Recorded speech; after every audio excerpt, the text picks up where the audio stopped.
अमवा की डरिया से बोलेला सुगनवा, अरे हम चलब तुहरे बरत रे ललनवा, अरे हम तो चलब तुहरे बरत रे ललनवा।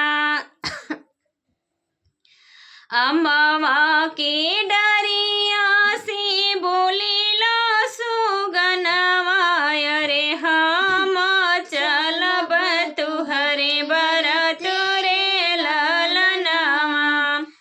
सब केहू चली हाई गड़िया मोटर से, हम तो आकाशे उड़ी चलब रे ललनवा, हम तो आकाशे उड़ी चलब रे ललनवा। अमवा की डरिया से बोलेला सुगनवा, अरे हम तो चलब बरत रे ललनवा, अरे हम तो चलब तुहरे बरत रे ललनवा। सब केहू खाई हाई पुड़िया कचौड़ी, सब केहू खाई हाई पूड़ी कचौड़ी, अरे हम फल तोड़ी रे ललनवा, अरे हम फल तोड़ी रे ललनवा।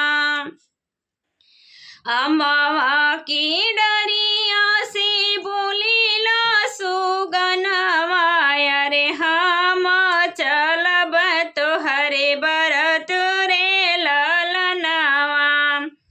सब केहू सोईहा गदा गलैचा, सब केहू सोईहा गदा गलैचा, अरे हम सोइब कुश की गोनरिया रे ललनवा, अरे हम सोइब कुश की गोनरिया रे ललनवा। अमवा की डरिया से बोलेला सुगनवा, अमवा की डरिया से बोलेला सुगनवा, अरे हम चलब तुहरे बरत रे ललनवा, अरे हम ही चलब तुहरे बरत रे ललनवा।